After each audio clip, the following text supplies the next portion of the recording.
Hey everyone, I'm Sison, and today we're taking a look at the Sony 70-200mm F2.8 G Master lens for the Sony E-mount system.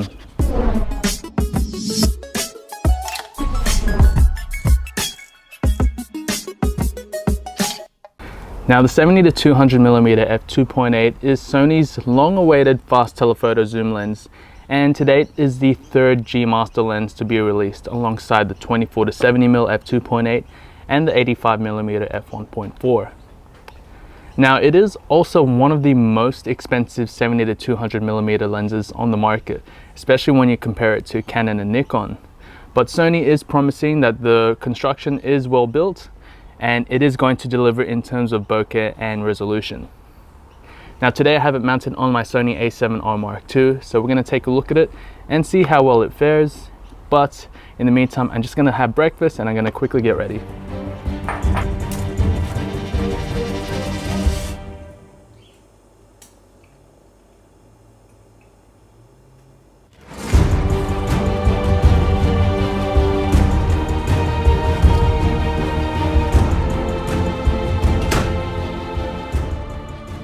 The lens screams high-end with a solid metal construction in an off-white finish with rubber zoom and focus rings.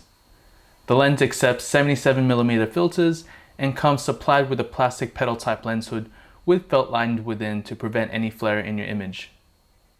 An interesting note with the lens hood is that it easily snaps into place when attaching it, and when you want to detach it, it requires you to push the button to release it.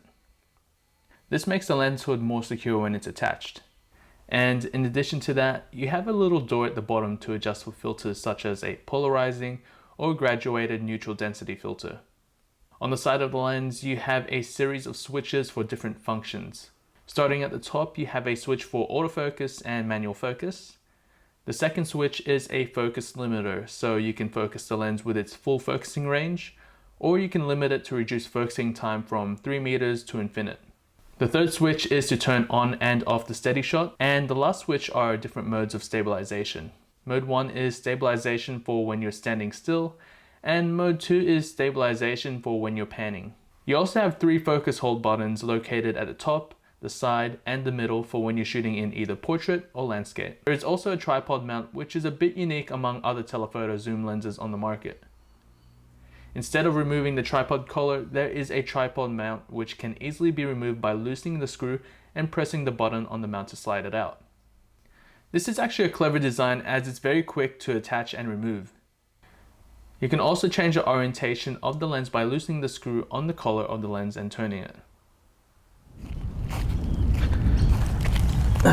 Okay, so this lens is really built like a tank. It's solid, very sturdy in the hand. And while that may be a good thing, this weighs 1.48 kilos, so it's going to be a very heavy lens to carry around casually. So I do recommend people using maybe a tripod or a monopod, just so you can take the weight off your shoulders. But if you're shooting for short periods of time, you can always go handheld. But if you're shooting for long periods and want to get a workout, just go with this lens and go handheld. While using the lens, the autofocus speed was very fast and accurate. However, it was slower in dim lighting. Note that the autofocusing performance varies from camera to camera, and while the a7R Mark II was decent with autofocusing, the a6300 and a6500 will be much better. Zooming in and out is all internal and doesn't change the physical size of the lens. Zooming and focusing with the lens does not provide any resistance and is nice and smooth. The lens can focus as close as 96 centimeters, which is pretty close for a telephoto zoom lens. It also has enhanced weather sealing, so it's going to be great for shooting in different conditions. But just make sure that the body you're using it with is also weather resistant. The stabilization works very well, especially at full zoom, and having it on the a7 II series cameras or the a6500 will give you even better results because of the in-body stabilization. And let's not forget that the f2.8 aperture also makes this lens more versatile for low light conditions and assists in helping you blur out the background from your subject in focus. For the amount of money you pay for this lens, you can expect the image quality to be top notch, and no doubt this lens definitely delivers the goods. It is extremely sharp, even wide open with vibrant colors, and I haven't found any issues with chromatic aberration or distortion. There wasn't any vignetting from what I've observed, and autofocus blur is very good, but the 85mm f1.4 G Master will definitely be better.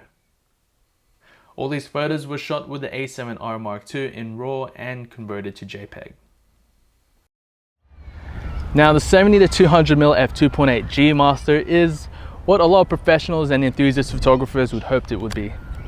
In terms of build quality, it's very solid, very easy to hold in the hand, and with the added weather sealing, it's great because you can actually shoot in a variety of conditions. So anything from wet conditions to dry conditions. You should feel reassured that this lens would be able to stand against those elements. Now in terms of weight, it is quite heavy. I'm actually getting a bit of a strain on my wrist just by holding it. So if you are shooting for long periods of time, I do recommend using a tripod or a monopod just to make it easier. But if you want a bit of a workout on your arm, definitely just go handheld. Now in terms of image quality, I don't think it's going to disappoint with that either. It's very sharp, a lot of contrast and beautiful colors that you can get with this lens. And with the f2.8 aperture, you're going to get some nice and smooth autofocus blur, which helps separate your subject in focus to the background, which isn't going to be too distracting if you're using this lens. Now, I do recommend this for anyone that shoots sports or wildlife, but there are also people that use it for even portraits or events or even landscape, which I know a few photographers that use a 70-200mm with it, and that's because you don't get any distortion, which is going to be great if you shoot landscapes.